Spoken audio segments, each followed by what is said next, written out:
Ang payo ko, higit na mahalin natin ang Panginoon kaysa sa ating mga asawa. Kasi pag dumating ang mga bagay na ganito, baka isumpa nyo siya.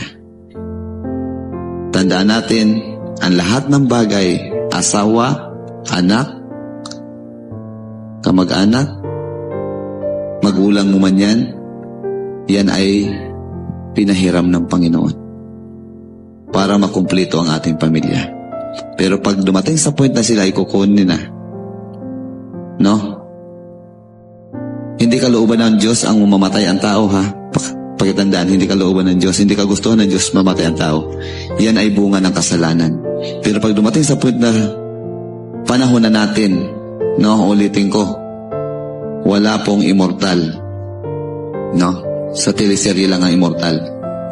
Lahat tayo mamamatay. Iba't ibang kaparaanan lamang, no? Yung iba umiidad, yung iba sa sakit, yung iba ay bata pa, yung iba may trahedya. Yun yung nangyari sa amin. Pero higit na mahalin natin ang Diyos kahit kanino man.